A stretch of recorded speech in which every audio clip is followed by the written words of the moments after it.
All right, I'm going to call this work session to order. This was called to do a brief introduction to some of the classes that we attended at the Ohio Township Association.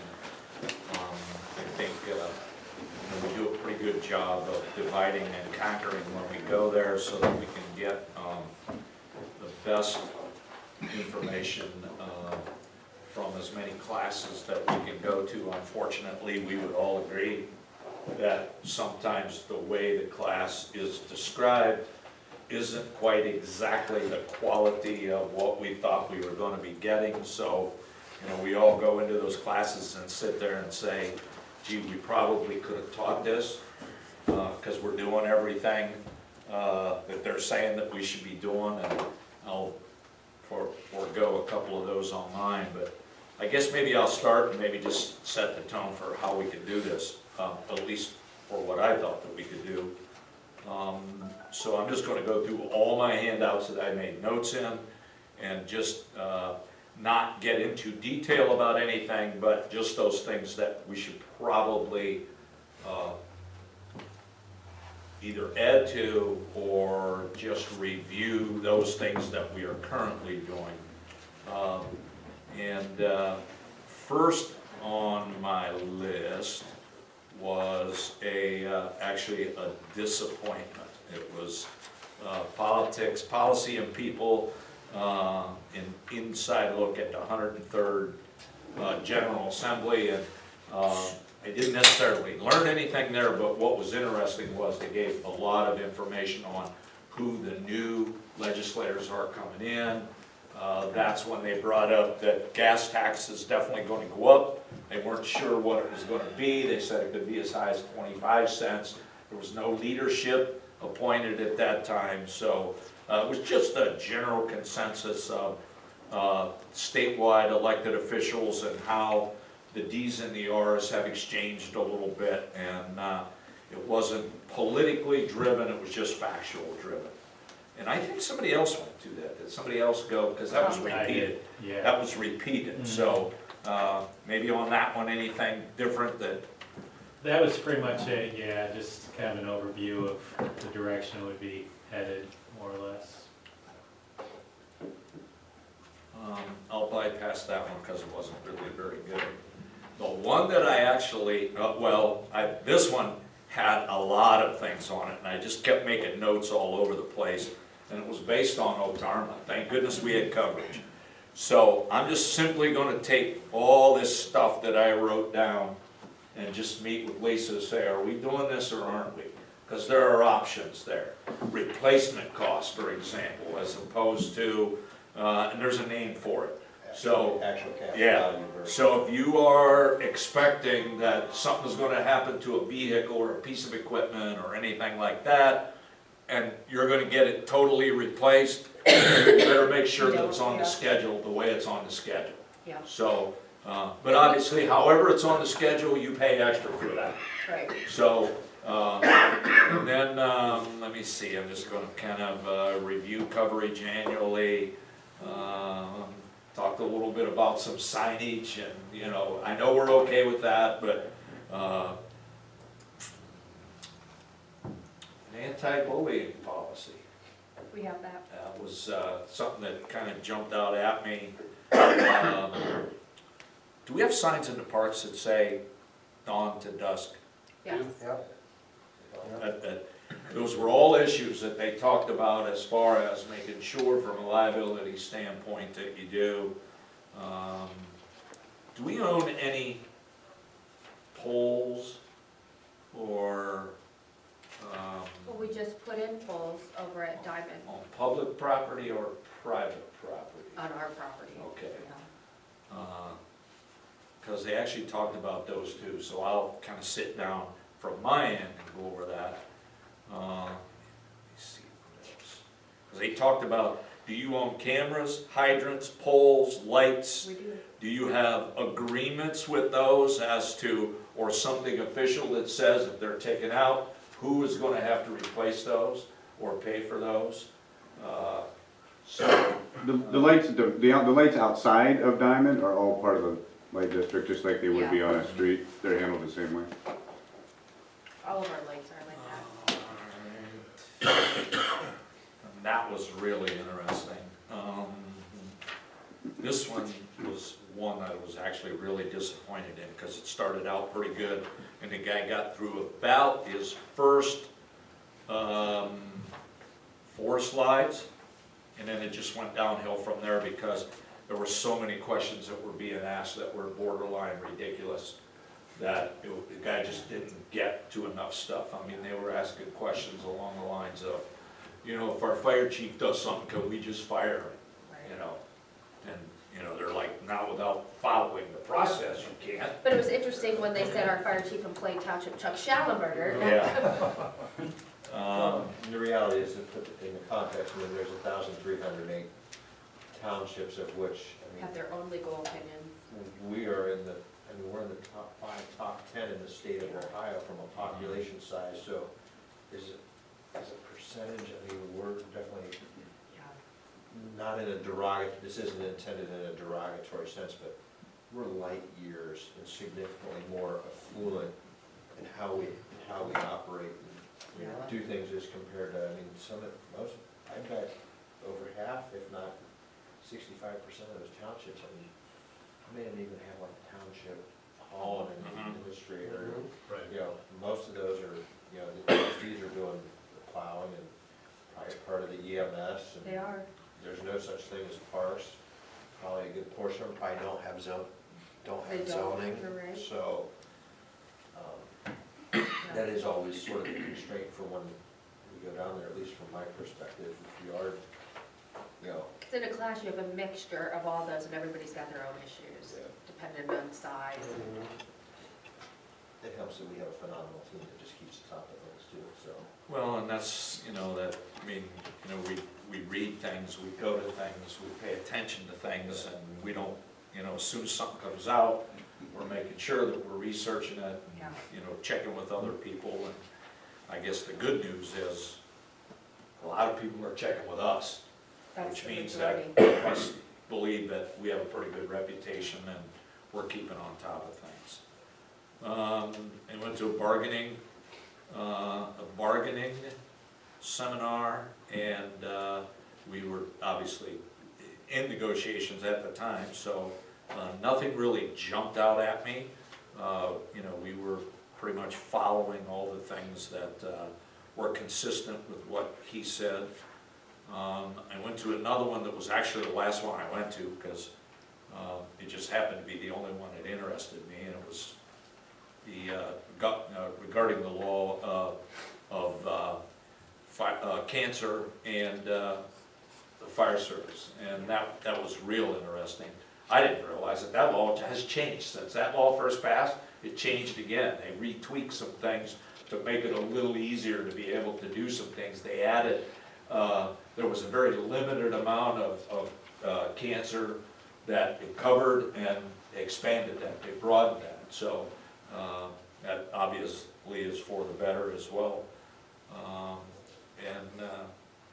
Obviously that's all workers' comp stuff, so it's all covered by workers' comp. And biggest thing is documentation for those guys. And the good news is with documentation, we use NIFRS reports, and those NIFRS reports are going to indicate, yes, they were there, they were within an environment, that type of thing. I think you're going to see, though, that as that goes along, I think you're going to see the documentation of what is actually on those NIFR reports being a little more detailed. To prove, for example, that, what was burning? Well, it was, some type of carcinogen or possibility of a carcinogen. Because that's an accumulative thing. But it's interesting, you only have so much time after you retire. So, and I want to say it's maybe like 5 years. So if you get something after that, then you're no longer within the law. So, pretty interesting. And then the last thing, actually Lisa and I went in the same one, and I think she was scribbling notes, I was scribbling notes. So good. talked about, how your administrator plays a role, how, they basically, the administrators are taking the consensus of the 3 board members for a consensus. It's no decision-making, but it's perfectly legal. Talked a little bit about the social media, public meetings, all the things that we just kind of went over. I made a couple other notes that I do want to check on. It was interesting, because I want to check on our verbiage for when we elect the president and vice president of the board. Does that run through the first meeting of the month? Because if it doesn't, technically that person can't open the meeting. Technically, the fiscal officer has to open the meeting. Then you have the election, and then the president takes over from there. So, so I would imagine it's just dependent on our wording. And that must be Robert's Rules of Order that dictates that. So, and I know we've never done that here, ever. But it caught my attention, and I'm like, gee, I'll bet there are a lot of other people out there that aren't doing that or don't know that as well. Do we have a policy about anything that's covered in executive session can't be disclosed? If we don't, we probably should, because there will be some things that might be discussed that they have had some court cases on where not the board members, but It's somebody you else that invited, was yeah. incorrect. So, I don't know, what's your thoughts on that? Well, we've always, I think, had that understanding, certainly among the board members and department heads. That's pretty clear. If anybody thinks that's not, let's talk about why. Yeah. But certainly, we've had third parties back there regularly. This So, involved other yeah, township employees who Okay. didn't know of that. okay. Well, maybe what we ought to Process. do is I could prepare kind of a canned And that's probably all it advisor, would take. advisory type Yes, statement yes. that we could just give people when they come back. Mhm. Obviously, we can, I'll ask Heidi about, they Yeah, might have somebody they might who have might something create already. the wheel, Sure. yeah. but yeah, that makes sense. All right. That's pretty much mine. Well, if I could go next, because you touched on some that we were in together, so there was another really good one we were in about what you could do about off-duty employee conduct. Yes. And that's another one I took a lot of notes in, and we'll look at adding some additions into our handbook there. A lot of good ideas. Even talked about, you have the right to veer from progressive discipline depending on the facts too, which was good. So just information even about putting a whole section on, conduct unbecoming in the handbook. Then I went to a township law update, which I felt fairly good about because we stay up with all those, updates for the most part, but did learn that we're gonna be able to file any type of levies electronically now instead of having to go to the board of elections, which will be good. But just went over sovereign immunity, attorney general opinions, so it was good to review a lot of those. I went to an employee litigation class, which was good. I, again, felt good. It had some good suggestions for records retention that may be a little different than what we're doing now. Talked about if you're sued by the EEOC, how that works. So that also. And of course, I went to a cemetery class since I'm in charge of our cemetery, and I was surprised how much I really learned in there.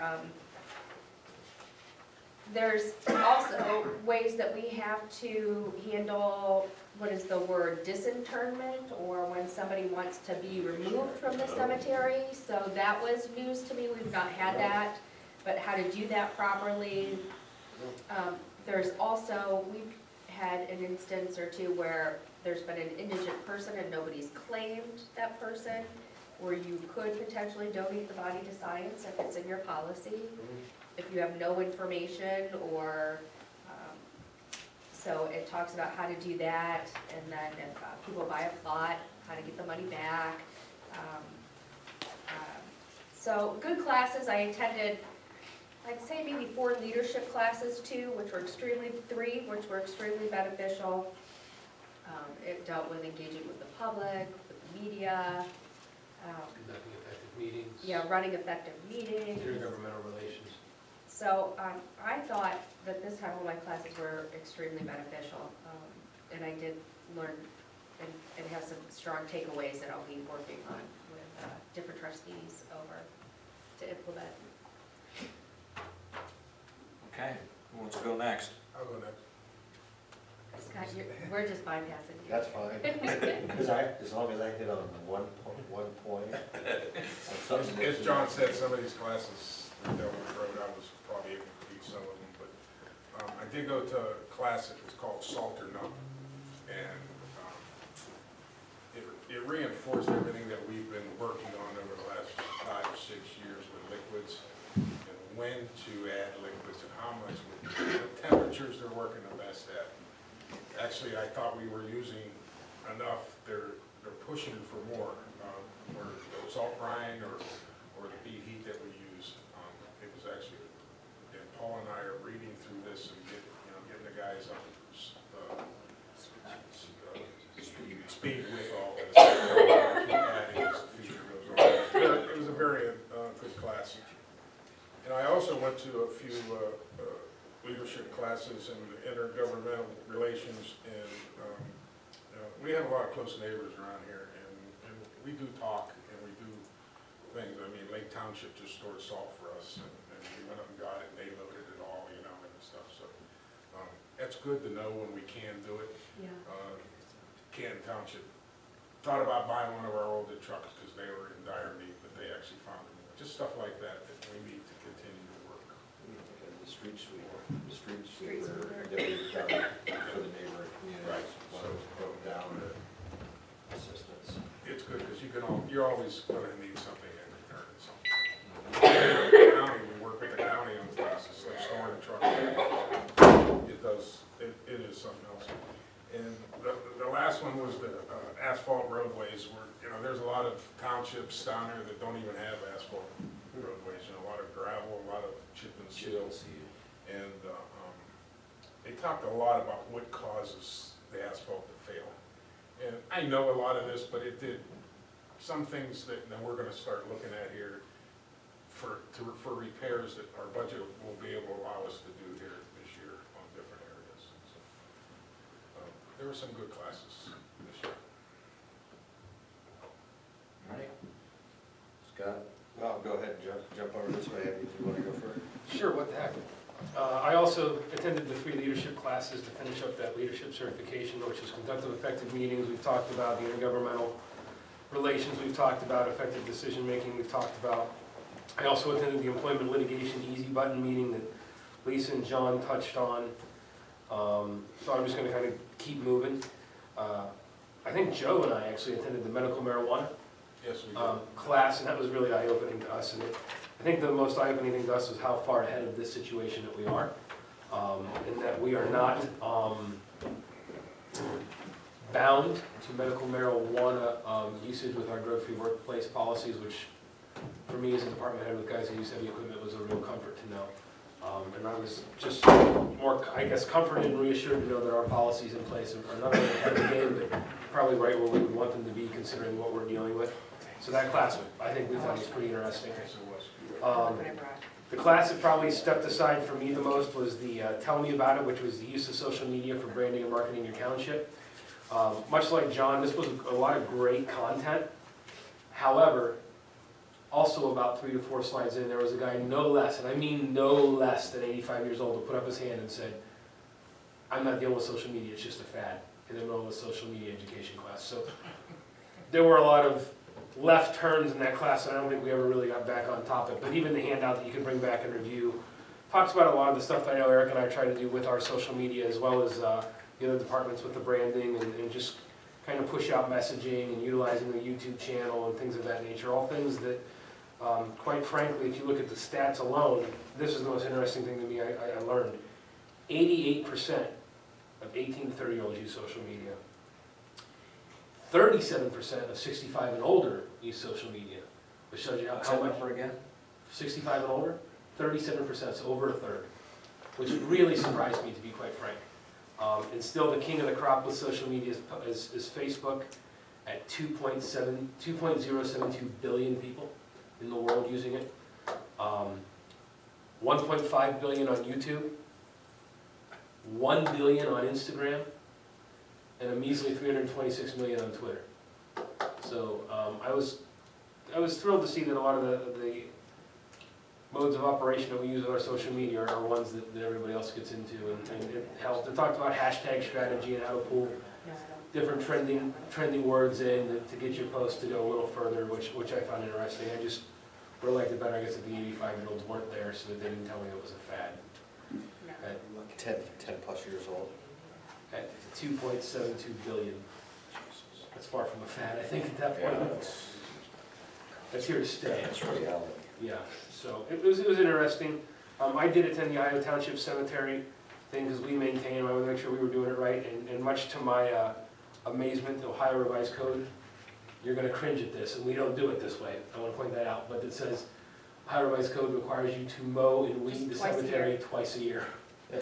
Which I was like, Serious? Yeah. I almost thought of my That's how chair. township properties are too. That ditches right away, Twice the a most year. fundamental, basic. Yeah. I almost thought of my chair out. Joe's guy I is didn't. only twice a year. Yeah, but they- Twice a technically week.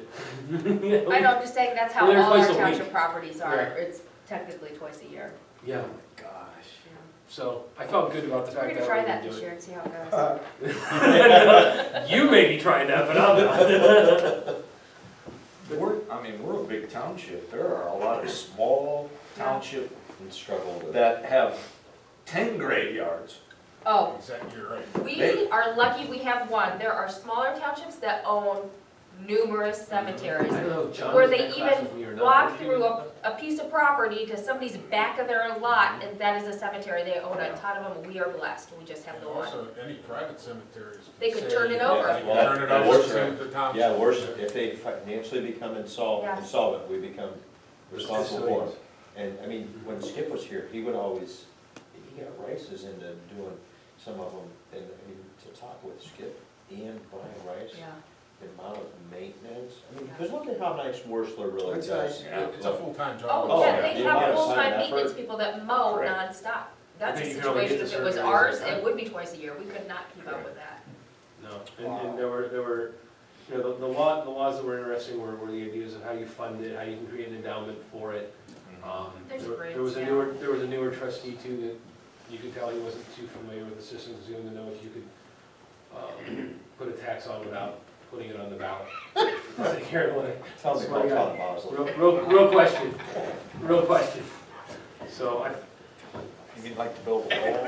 yeah. Someday, Scott, What's that? Yes, God. some days you are just too much. I just can't appreciate you enough.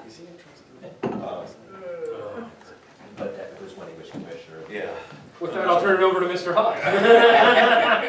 Well, I took a lot of the CPIM classes, the technical Nice. classes that the fiscal officers are responsible for taking.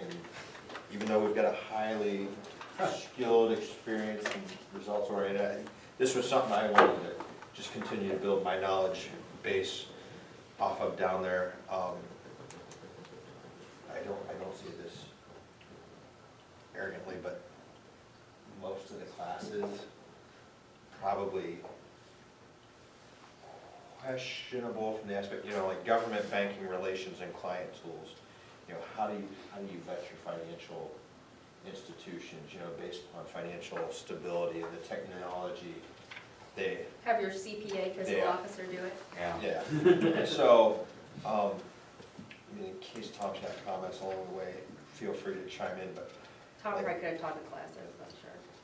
that one just wasn't, you know, Yeah, a little basic. evaluating and improving your RFP process of, you know, developing the RFP, preparing it, running ads, meeting the bidders, scoring the bidders, Was the fiscal Meeting officer again. gonna do that? awarding the contract. I mean, this is stuff we've all been doing, so, and it Yeah. really was a super high level, course to, you know, Just get your feelings. the one thing I think we've always done well you know, when you take a look at forecasting for financing township purchases, you know, is it a lease, is it a buy, what's the terms? I mean, we've been fortunate with the fiscal office to have that, or even at the department heads, you know, Joe, you've looked at pieces of equipment in the past, before we passed our road levy increase, going, hey, you know, we can get this piece of equipment, we can do it over three years. Yeah. So, I mean, it really hit on what I consider basic. Talked about, what was it, tax exempt and taxable market overviews. They did talk about debt limitations as a percentage of your budget, and the difference between, you know, home rule townships and then those that are not, voted debt, voted levies, unvoted debt, i.e. inside millage, procedures for issuing voted debt, voted permanent improvement levies. So, I mean, there was probably a couple takeaways in that, but again, given the team we have here, it's good just to have it reinforced, knowing what we're doing is right. Yeah. When it got into the economic development tools, there was some stuff on CRAs, and how to really use what's not a township to benefit the township. And then talk how the townships have to go through the county, and you know, you apply for it, and you know, they gave some examples of areas where you may collaborate with the cities and so forth. It talked about pre-94 CRAs versus post-94 CRAs, because there's some amendments and that affects how things can be done. They walked through some project examples from industrial parks and a mixed-use development, but then they also talked as part of how you can stack, say, a CRA, stack or ladder a CRA and a JED, or you know, pulling even a TIF into it. So there was some good takeaways there. They talked about the, you know, rates and terms, the exemption criteria for how long that stuff can go. And I know we haven't recently had the TIF over by 3939 Everhard. You know, it really hit on a lot of what we saw there on the parties being alert. What criteria has to be met for certain folks to have to sign off on.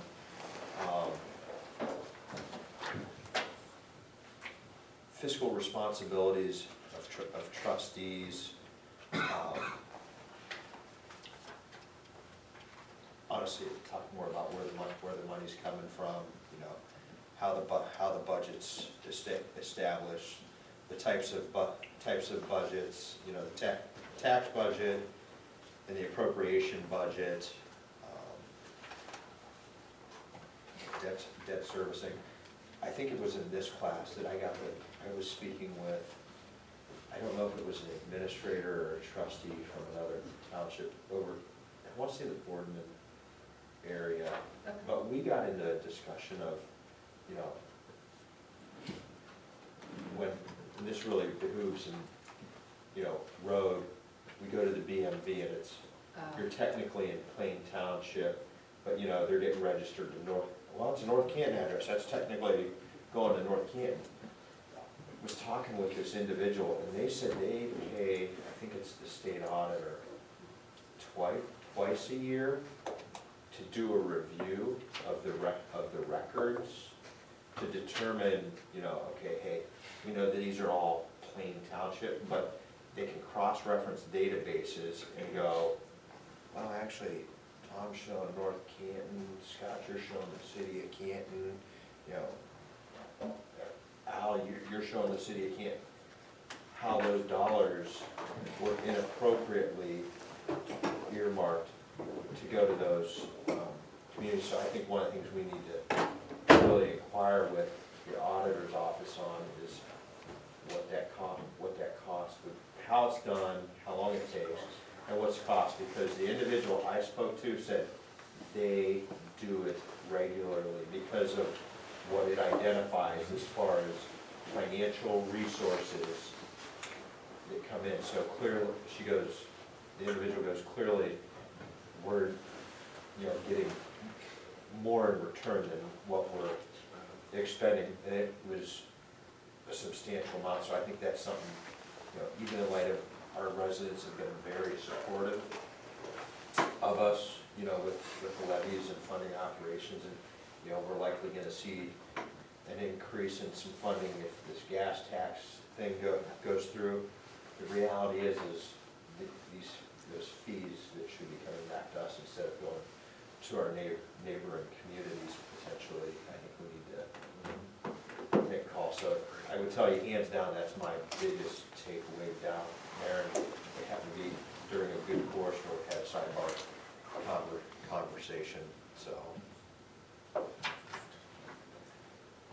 All right, Tom's gonna see if Tom's got anything from Tom? I took a couple classes on economic development, kind of review as far as the different types of vehicles available. I took one on the new credit card policy requirements, just to make sure our credit card policy was in compliance with the new law, and everything seemed good there. And then I took a property tax one and kind of discussed the history of property tax in Ohio, the types of levies that a township can use, the different township taxing authorities. And one of the interesting things was they were talking about when the state phased out the tangible personal property tax and replaced it with the commercial activity tax, and they said since they've done that, local government has lost about $569 million in funding that they were getting from the personal property tax. So that was kind of interesting to see another cut in the local government fund. And, so yeah, that was pretty much all the ones I took in the takeaways. Anything else? Any questions? I appreciate those report outs. Anything else? I guess then we will end the work session and meet for the regular meeting at 6 o'clock. Call this meeting to order. Please stand for the Pledge of Allegiance. Pledge allegiance to the flag of the United States of America and to the republic for which it stands, one nation, under God, indivisible, with liberty and justice for all. Welcome all. We have the agenda before us. Do we have any changes, deletions, corrections, anything? Yes, Mr. Chairman, I'd like to add Road 4 zoning setback variances formal approval.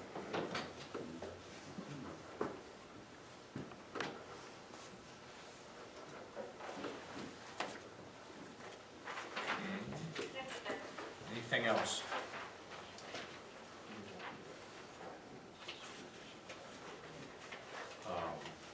Yes. Let's have the record reflect that Lisa Campbell is ill. Is she gone? I- She's she might be. here, she's back in her office Yeah, working, but Yeah. too much. She Coughing. might be. Anything else as far as agenda? Okay, the agenda will stand as edited then. So the first thing we have is the sheriff's report. So we have, let me see, we have a chief, we have a lieutenant, we have a sergeant, we have a detective. Who gives the report? Well, I'm gonna go down to them guys. I kind of figured that would be the case. Delegate. Empowerment and delegation. Sergeant Coney. It rolled downhill. I'm gonna do the monthly. I'll do the monthly. Lieutenant Carver's gonna take care of the annual. Before you should have the January 2019 monthly report. Our calls for service, slight increase at 27%. Our crashes, a lot of crashes in January, a 15.8% increase with 95. Our crashes with injury were down. We only had 8. Our alarms were down, which was good, at 108. Traffic stops were down slightly with 191, which is still a pretty healthy number, and our citations were up with 157. The guys made 72 arrests, which was a 50% increase compared to last January, and 653 vacation checks were conducted. Our units did 36 warrant attempts, with netting 3 arrests out of those attempts. And Detective Ross had 13 assigned cases with 10 closures. And then- Strong close. Yeah, that's. Yeah. So you should have the January comparison in front of you as well as the yearly. And it's showing, kind of, we talked about this trend at one of the meetings, and our trend is still continuing upwards. See if it levels off, but it's a good look back. I was kind of surprised we're at 2013 is when we started doing this. It didn't feel like it was that long ago, but So, we got a pretty good trend. just on like the traffic activity and calls, would this include any numbers from what the OSP is pulling even No. within the township? Okay. No, these numbers, the numbers that we use to generate this report is from our CAD, Okay, strictly our CAD. that's why I just wanted to, Mhm. because I know, at least I feel like I've seen them even more so, at least around Stark County. And I know even a lot more presence on Middle Branch. Mhm. I mean, there's at least been every week a couple times where I'm not gonna see And the they're- same and- as before, so I was just curious if. They're around, I don't know what their activity is. I know with the increase of the fatalities, the fatal crashes that we've had in the county in general is a pretty significant increase. Wouldn't you guys agree with that? Yeah, I don't know what it is. I don't know what the exact number is, but I know that based on the crashes that we've had and the fatalities just in the last, well, actually for 2018, they saw a significant increase, and so did we. So that could be an increased activity, but yeah, our guys, all this is strictly from our CAD. What's the arrest, 72, that's a lot, is that a combination of what, is that a bar fight, or what do we got going here? 72 Just, I think with, and I meant to look at, I know a lot of our arrests are through domestic incidents. I would say a good majority of the arrests that the guys make on a daily basis are from domestic violence incidents. Some assaults, depending on, what had happened. I very rarely, we still respond to disturbances, at bars, Yeah. but nothing to net, we don't, usually by the time we assemble and we get there, and sometimes it's kind of broken up, and we do what we have to do. So yeah, I think our OVI arrests are up. We get a lot of OVI arrests. We do respond to a lot of domestic incidents.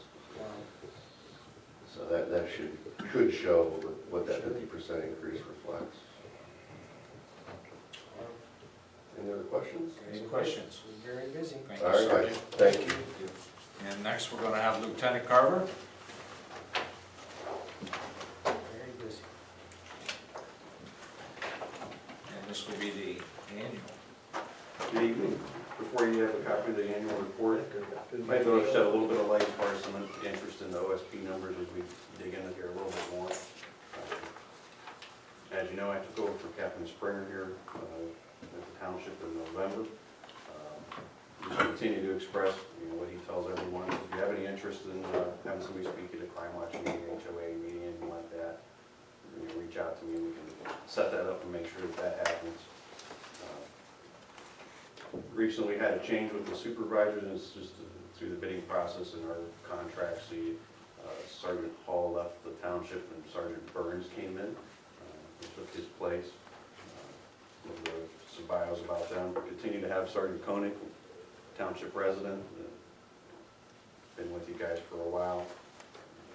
Glad to have him. Includes the photos of all the deputies that are currently assigned to Plain Township. several of them have had some pretty lengthy stints of being assigned to the township. Periodically change from time to time, but got a number of them that become accustomed to being over here. Move on to the calls for service. As you can see, we had a pretty decent increase, nearly 2,500 calls for service more in 2018 as opposed to 2017. Without going through 14,000 calls and dissecting each one of them, I think we can attribute a lot of that to building up the staffing in the township, as well as just, an increase in general calls. I think for the most part, you can really attribute that to having more deputies on patrol. I'm going to break down a month-by-month chart for you guys. It kind of shows you the general times where our call volume goes up. Typically June, July, August, summer months, things get a little bit busier. This past year, we did see a little more of an uptick in October, November, that we haven't seen quite as much in the past. Busy last few months of the year. Next few slides, what I did, I broke down a little bit more. Through our CAD system, we divide things over 150 different categories for possible calls for service. So I did a little bit of a breakdown of some of the violent crimes reported, non-violent property crimes. And Sergeant Conant already alluded to some of the domestics. One of our most common violent calls for service is related to domestic violence. 439 of those in 2018. But I think a great statement for the safety of the township, when we start looking at some of those other numbers of, the large population in Plain Township to get the small number of, sex offenses and robberies and shootings. I think that those, while we certainly would like to see zeros, I think it's a good thing to see those small numbers. Again, moving into some of those nonviolent calls for service, over 1,300 911 hang-up calls. We respond to every single one of those. Those are a 2-deputy response, because we never know whether it's a legitimate call, there's a problem there. A lot of those 911 hang-ups, there is a legitimate emergency there. And it's become easier and easier for us to pinpoint exactly where those are coming from. The majority of them come in through cell phones, and the technology's gotten so good that we can generally pinpoint that it came from this location. So it takes a When lot you of time. arrive on some of those, I mean, is it the fact that, I hate to use the term, but pretty much somebody's butt dialed or pocket dialed? I would say there's a large percentage of those. One of those things that we also get with those, a lot of times parents let their kids play with cell phones. You may have an old deactivated cell phone that the kid thinks it's fun to push buttons and play on. It may be deactivated, but it will still call 911. And so we get a lot of those. We don't recommend letting your kids play with cell phones that have an active battery in them. They can still call 911. So we get a lot of those. But certainly there's enough of a percentage that there is something serious going on that really makes it necessary for us to follow up on every one of those.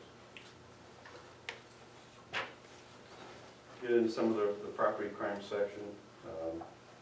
Thefts are 449 for the year, by far the highest category there. And what I would stipulate, and just kind of looking at these past 3 slides, these are what these reports are coming into us as. Through further investigation, we may find that it's not what somebody's actually called in and reported to us. Without going through every single report and dissecting it, these are what's being reported to us as the initial call level.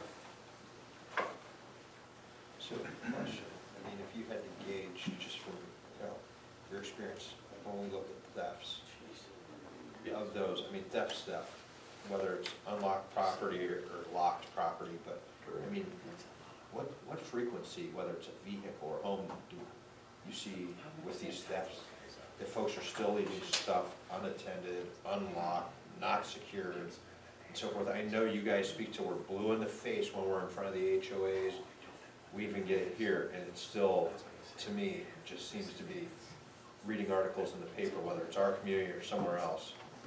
Well, it was still unlocked. Yeah, I would tell you the vast majority of our theft incidents are things that are left unattended, cars unlocked, garages left open, things like that.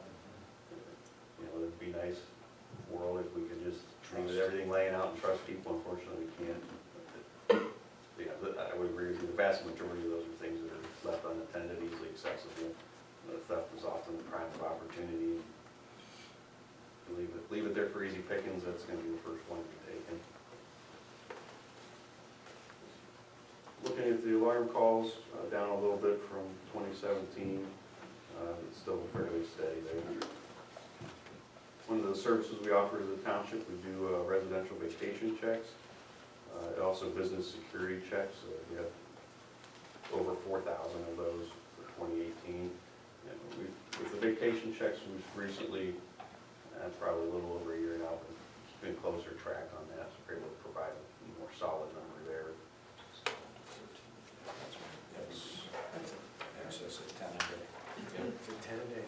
Oh, more than that, probably 12. I would tell you that those are really popular among the snowbirds.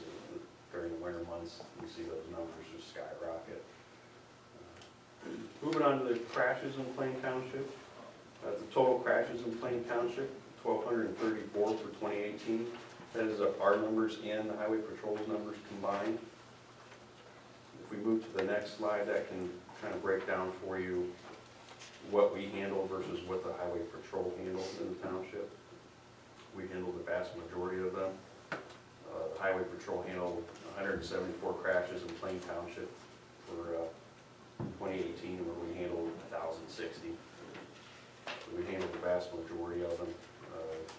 Unfortunately, 2 fatal crashes that we handled in Plain Township for 2018. We'll continue to see those numbers increase as well. Traffic stops for Plain Township, continue to see increases in that. Direct reflection of increased staffing, a healthy increase from 2017 where you had 2,204 stops, up to 3,078 for 2018. And also an uptick in the citations issued, 1,868 citations issued for 2018. Thank you to Joe for assisting us with the speed trailer, getting that out of 27 locations over the past year, and helping cut down on some of those speeding violations. And this community definitely loves seeing that speed trailer out, and it also helps provide us information for our enforcement. Okay, now I'm going to turn it over to Deputy Ross to cover the detective section. Good evening, everyone. Good evening. The first slide, you see there's just a little bit about me. The next slide, cases assigned in the township.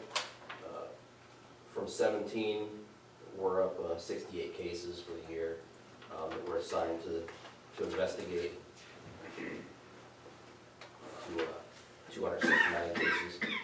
The next slide is just the month-by-month breakdown of cases assigned, or cleared, cases cleared for each month. And you'll see kind of a pattern in some of these months where we'll have November 19 thefts. We had a rash of car break-ins around that time, so we were able to wrap up a lot of those car break-ins with a few people. And you'll see that throughout the months here as well. When we start getting those car break-ins, they seem to just happen in certain times. We get a big rash of them. The next slide there is activity, cases assigned and closed, little graph there.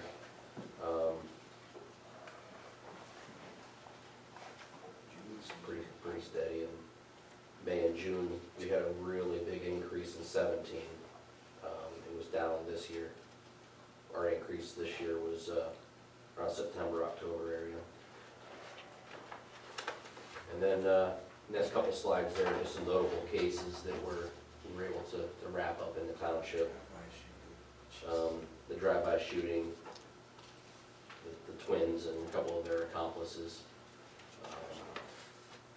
Those guys get to stay behind bars. They'll be there for a little while. One of them got 4, the other one got 9, and the driver and another accomplice got 4. Still some additional charges, They're waiting on, there's some charges pending on them. see a buried person.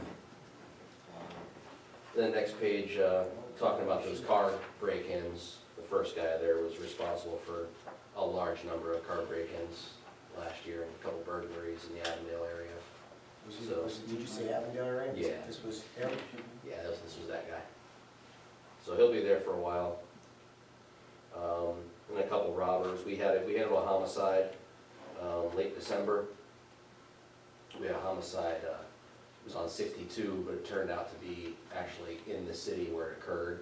They just were able to flag down a trooper on 62, so we ended up working jointly with CPD on that one to get that wrapped up. But we got those guys behind bars too, pending trial. So, as far as solving cases, that next slide there about the leads online, we do use that a lot still. It's very helpful, it's a great tool.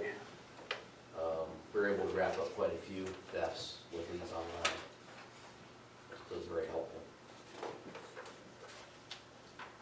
If there's no questions, that's all I have.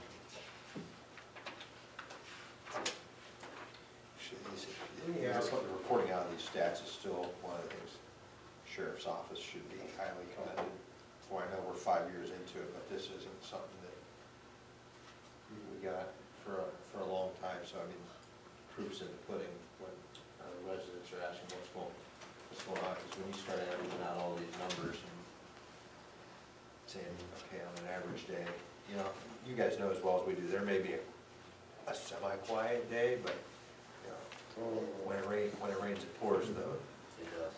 too, so thanks for everything that you guys. What, every day on the radio, you hear 77 North by the airport, accident. Every day there's an accident. Is it just people driving recklessly? Are they not paying attention? Are they on their cell phone? Every day, something is down from an accident on the major highways. It's usually 224, 77 and Right. 224, and then backs up to the airport. Is it just driving at excess speed? I mean, Tom Ferrara said it well. I mean, how much of it's distracted driving? Focus on phones and stuff. on their phones, it's just every day you're wondering, what's closed today? It's crazy. Turn it back over, thank you. Thank you. Sergeant Smith was unable to be here tonight. I'm going to briefly cover some of the stuff as it relates to Plain Township School Resource Officers. You guys partner with Plain Local Schools. Plain Local Schools made a decision starting this school year. They went to 6 full-time resource officers. We've got a list of the Plain Local Schools they cover, as well as the other township schools that they provide services to. With the increased number of officers, we're seeing increased reports of incidents in the schools. Students are becoming more comfortable with them, as well as them finding out more information. Those numbers are continuing to go up. Also, with more officers, they're becoming more involved in the schools, involved in more activities and events through the schools. Last June, we had deputies involved with the Plain Township Fire Department in Safety City. About 103 children attended that. We're in the process of working with them to be a part of that event again this year. We've got some photos from the Safety City events. Sergeant Smith and our resource officers also conduct training through the schools. They did a large-scale active shooter drill that also involved the deputies assigned to patrol the township as well as other areas in the county, so that everyone could be a part of that drill and what a response to an incident like that would be. Plain Local, as well as many of the other districts in the county, have also implemented the Sandy Hook Promise anonymous reporting system. Students can anonymously report any of the type of incidents listed on there, and we're able to follow up on that. Continue to be involved in our school bus operation, put deputies on buses to ride with the students to observe violations. We also have deputies following buses, and we have a big push during School Bus Safety Week early on in the school year. We continue to do that throughout the year, where we have deputies on buses and following buses. Continue to be involved in the HOA meetings, coffee with the cop here in the township, help out at the Easter egg hunt, winter fest, farmers markets, different park activities. And basically any event that somebody in the community contacts us and would like us to be a part of, we're always happy to come and join in. Got some pictures of some of the events that we took part in. We had 2 OBI checkpoints in Plain Township that were all funded through the OBI task force, no additional costs to the township. We also engage in compliance checks, where we check the businesses in the township to make sure they're not selling alcohol to underage people. 53 of those checks in the township, and 9 folks were cited for selling to underage people. Your vehicle report. Saw an increase in the miles driven this year, over 118,000 more miles driven in 2018 and 2017. Guys are doing a great job of continuing to get the fleet updated. The vehicles you see highlighted in red, 2 of those are actually out of service right now because they need some major repairs, so we're not going to repair those. We've got 3 vehicles that came in towards the end of 2018 and we're in the process of getting them built and get some of those vehicles off the road. And then when those 2 2020s come in, hopefully towards the end of this year, our target's going to be to try to get rid of those Chargers that are just really plaguing us with problems. And that should bring down that total number of the total mileage. Right now you're close to 1.5 million miles on your Plain Township cruiser fleet. That should take probably a few 100,000 miles off of that once we retire some of these cars right now. The mileage uptick, just having more bodies. Yeah. On. More bodies, more active guys, and keep them busy. Between handling 14,000 calls for service and squeezing in 3,000 traffic stops, putting miles on the cars, and obviously we expect to see that. As you guys know, contract with us also for dispatching service for the fire department. We still have 1 supervisor down in Starcom, 20 dispatchers, dispatched 5,047 calls for the fire department, and logged over 23,000 police activities for us. And just a brief thank you message from Sheriff Meyer, who's unable to be here with us this evening. I just want to thank you guys for having us here, and we really appreciate working with the township, and hope that you guys see by the numbers that we're keeping busy. We're trying to maintain our obligations to taxpayers to provide the best service that we can. Obviously, there's always some traffic complaints and everything we try to keep up with. Busy. Anybody have any questions for me? No questions? Thank you. Thank you. Nice job, thank you. Just a comment to Chief Deputy Oliver before you start. The cooperation that we get from these guys, and you could pass this along to the sheriff, we also appreciate your partnership. These people that we have assigned to us, all of them, I'm going to tell you, they are top-notch people. I don't care what it is that we get a hold of them for, boom, they're getting back to us right away. They're interacting with our residents, and they're out there, they're everywhere, and our residents are seeing that. So efficient, professional, and we appreciate that cooperation as well. So Pleasure. pass that along. I will do that. You got pretty much our A team here. I mean, these are my guys. I grew up with these guys, so they're good. Sheriff will need to pass along. Sorry he couldn't be here. He's opening up our Citizens Academy starting tonight, so he's getting that going. He didn't want me to pass on. We appreciate the cooperation from the township through our hiring process of getting correction officers hired and getting them through the academy. We've moved them. They graduate this Friday, so that frees me up to move deputies. So I will be moving 3 deputies to Plain Township effective Monday morning. So that will put you at full staff. 3 more, that'd be full staff? Yes. Nice. But thanks for your cooperation in getting us through this little hiring process. 'Cause, I can hire COs quicker and easier than the deputies because it's a lot less training mandatory. So we get them in the door, plus we push them through the CO academy that we have to put on. Then that gets them on the floor, and then I can pull deputies off the floor. So appreciate you being cooperative doing that transition, but they'll be here Monday, okay? Thank you, that's nice, we'll be full staff. Nice. Thanks, chief. Yep. Anything else? Thank you. Nobody's in the audience that has a question for you guys, so thank you.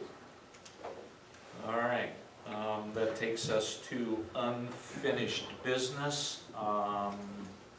We do have a resolution. Do I have to read all of this? No, you read it or?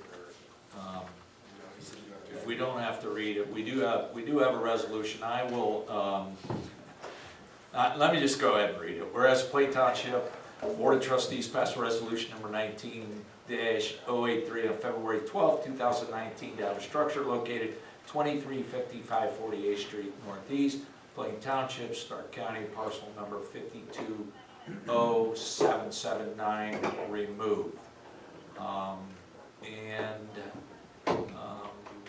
This, whereas Plain Township Board of Trustees, Stark County, Ohio, received a letter from Lisa Valentine Allison requesting an extension to repair, secure, or remove the structure located at 2355 48th Street Northeast. Now therefore be it hereby resolved by the Plain Township Board of Trustees will hold a public hearing at the Plain Township Hall, 2600 East End, Tuesday, March 12th at 5:20. The above reference building is subject to Ohio Revised Code 50586 and the Plain Township Property Maintenance Code. Second. It's been moved and seconded. Discussion. Chuck, you can just give us a... Yeah, actually the fiscal officer received a letter today, or yesterday, along with Tom Farrar from zoning, asking for time to repair. So by the course of that letter, we have to offer a hearing for that property. Okay. I would just add that in her letter, she did include a number, so just have somebody call her and tell her when that hearing is, so that, you know, she actually, Yeah, she's gonna show up. Okay. Let's have her show up. Okay. Anything else? Roll call. Mr. Hawes? Yes. Mr. Lino? Yes. Mr. Sabo? Yes. That takes us to new business. So the first one is simply an announcement of the annual meeting with township trustees and fiscal officers meeting with the county engineer, and actually that's going to be at our central fire station on March 21st. So that technically is a regular monthly township, county township association meeting. That's sponsored by the engineer, but it's going to be held at our office. That's just an announcement of that.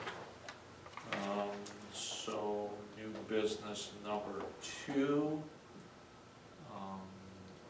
is setting the yard waste spring hours.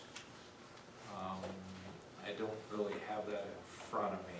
I know, yeah, she did, yeah, we have that in an email. Starting May. Are you on it, Scott? All right, so we'll both kind of hit this. Wednesday, Saturday, Sunday, starting May. I have spring yard waste open. Yeah. This was what you sent to us for consideration.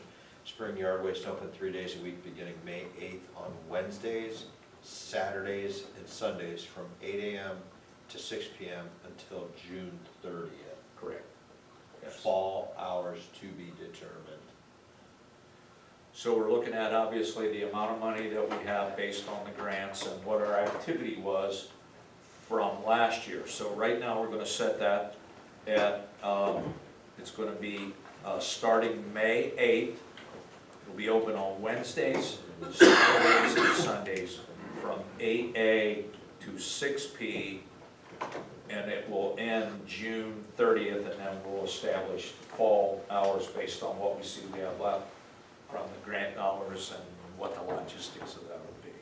And I think talking to Lisa today, if there were to be some type of a storm, Yes, large that's correct. debris, whatever Yes. come down, and we would, I thought she said we can reconsider. Yeah, and we do that, I mean, we've done that before, you know, we just, obviously it's weather dependent or crisis dependent, so, yep, good point, good point. New business. business number 3. Let me see here. That is simply verifying that the park levy has been officially assigned issue number 1 Plain Township Parks by the Stark County Board of Elections. That actually came to our alder. It did. It also indicates that the ballot language was approved by the Secretary of State and the Stark County Prosecutor. Nothing special to announce regarding that, so it's officially on the ballot. All right, that then takes us to the fiscal officer's report. Mr. Wolf. Thank you. Fiscal officer number 1 is a request for a resolution to authorize the payment of pending warrants in an amount of $383,348.52. I will so move. Second? Been moved and seconded, discussion, roll call. Mr. Hawes? Yes. Mr. Sabo? Yes. Mr. Lino? Yes. Fiscal officer number 2 is a request for resolution to authorize payment of regular payroll in an amount not to exceed $250,000. I will move on fiscal officer number 2. Second? Been moved and seconded, discussion, roll call.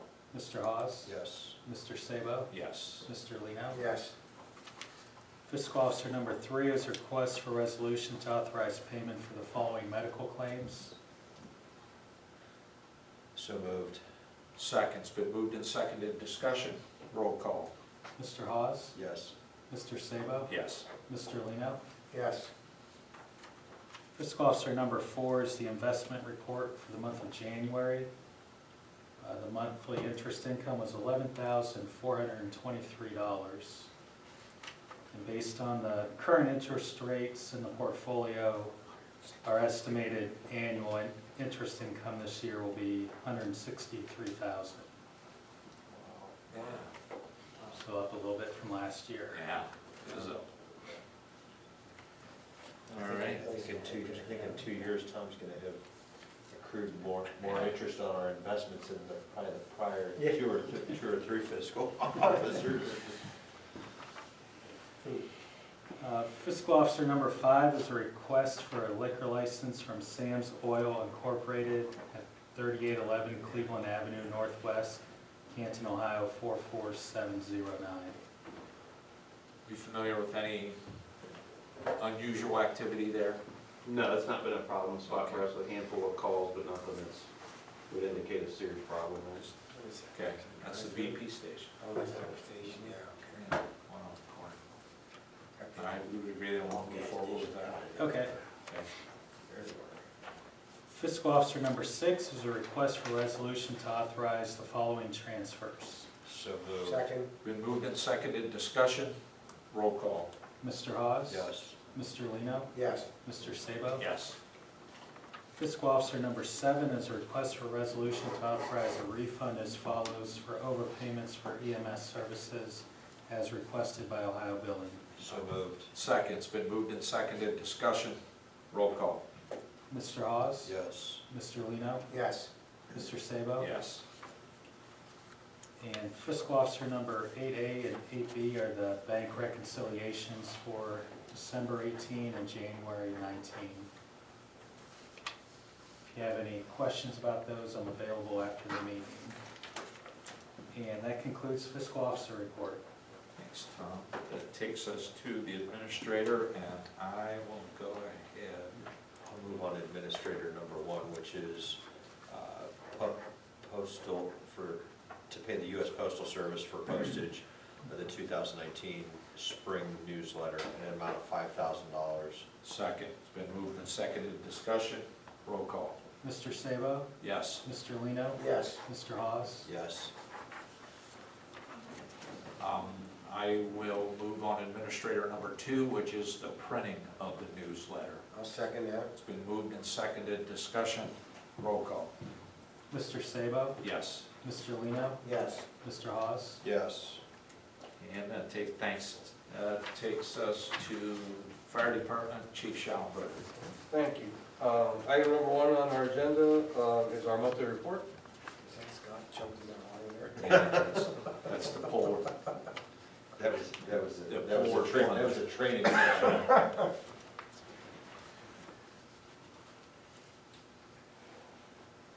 Yeah, January had some cold days, so we got our ice training in this year.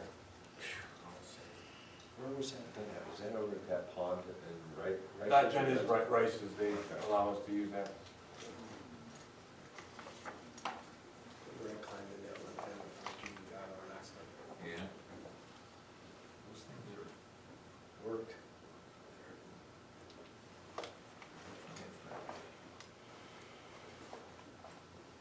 Any questions? Anything unusual? No, pretty straightforward, January. Okay. Next. Okay. Item number 2 is a resolution by Plain Township Board of Trustees to authorize the purchase and payment of one Life Pack 15 heart monitor with accessories from Physio Control Inc. per the attached quote from the state contract number 800252 in an amount not to exceed $26,000 to be taken from Fund 28A05. So moved. Second's been moved and seconded. Discussion. And obviously the one it's gonna replace, they won't warranty anymore even with our service agreement, so. That is correct. It's a Life Pack 12, so it's an older generation. After about 14 years, just like radios, they stop servicing those things. Yeah. So we want to update that, make sure it stays serviceable. Nice. Anything else? Roll call. Mr. Hawes? Yes. Mr. Lino? Yes. Mr. Sabo? Yes. Includes fire department then. Chuck, that takes us to road. Mr. Iacino. Yes, Mr. Chairman, item number 1 is the monthly report for January. Do you have any questions?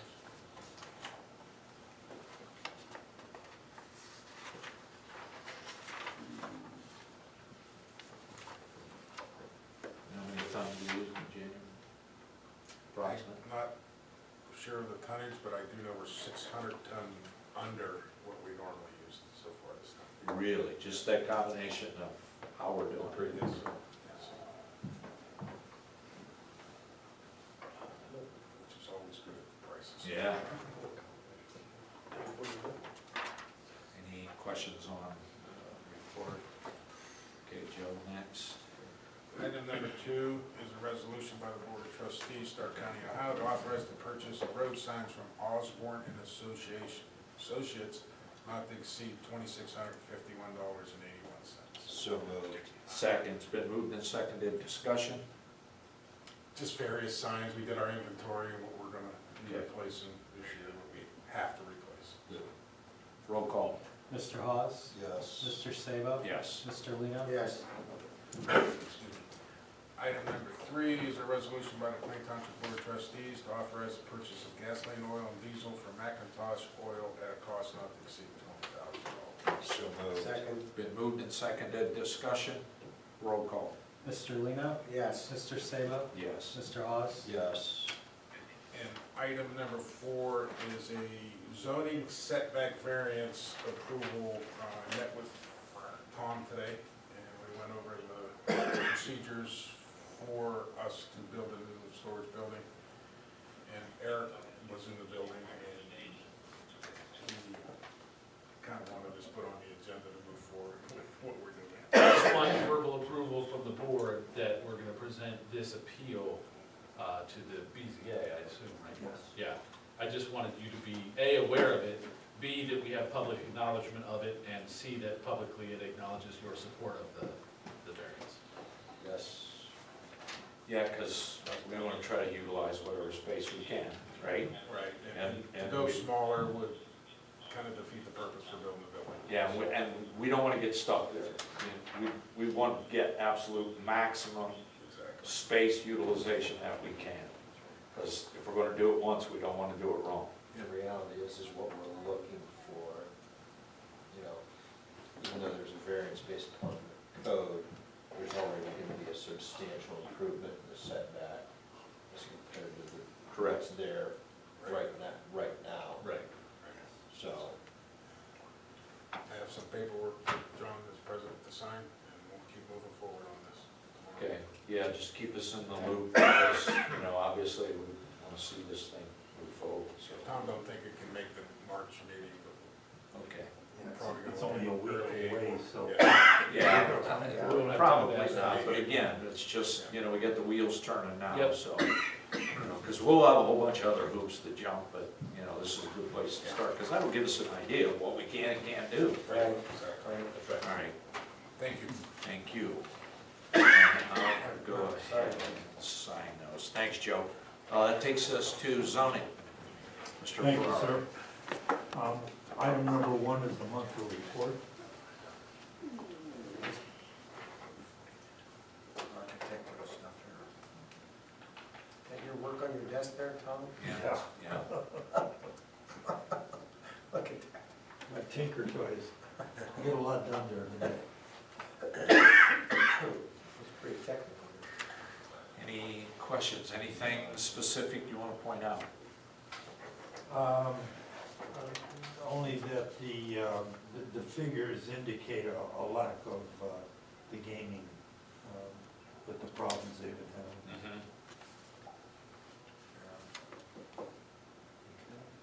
Okay, next. And item number 2 is a resolution to declare item A as a nuisance abatement.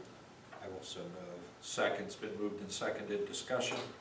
This is the Star Fire Station over in Columbus, so we just passed a resolution not too long ago, a new text for donation bins.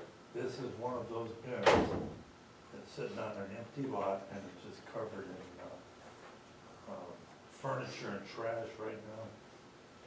So we'll try and get rid of that.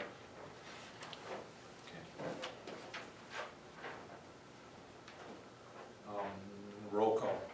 Mr. Hawes? Yes. Mr. Sabo? Yes. Mr. Lino? Yes. And that's all for zoning. Thanks, Tom. That takes us to Parks. Mr. Steinberg. Thank you, Chairman. Item number 1 is the monthly report.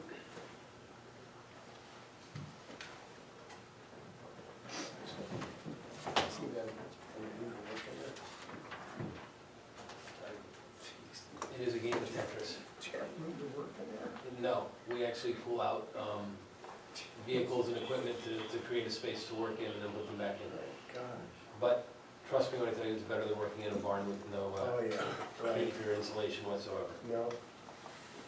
Can't believe what. Any questions? Anything significant? A lot of stuff broken down this month, we certainly get repaired. It's a good time of the year for that, that's for sure. Yes, sir. All right, next. So item number 2 is a resolution to approve and authorize payment to Sierra Kurtz for the replacement of the furnace and air conditioning unit at Diamond Indoor Sports Complex in an amount not to exceed $9,839 from Fund 01B06, speaking of repairs. So moved. Second's been moved and seconded. Discussion. Roll call. Mr. Lino? Yes. Mr. Sabo? Yes. Mr. Hawes? Yes. Thank you. Item number 3 is just a reminder, we have our second Parks Levy Open House Town Hall here at Township Hall on April 16th, which is a Tuesday, from 6 to 8 p.m. Can't stress enough the public's importance to turn out and attend this if they want to know what's going on and why we're asking for what we are. I know we've got our township newsletter that's going to provide a lot of those facts, but I know some of the messages, whether it's email to social media to the next door application, some of the ignorance could be mitigated if folks were willing to educate themselves and prevail themselves to the information, no matter how they opt to vote on it, so. We did obviously hold our first one that was well advertised, and we purposely did it on the opposite side of town, thinking that maybe we could catch quite a few people there. Thanks, Jessica, for that Great article Great and, article. you know, doing the information. We appreciate that. Okay, number, Thank you. Item number 3, or 4, I guess it is 4, is a resolution to approve and authorize payment to Pioneer Athletics for paint for the fields, both ball fields and sports fields at Diamond Sports Complex in an amount not to exceed $3,825.75 from Fund 04A05C. So moved. Second, It's been moved and seconded, discussion, roll call.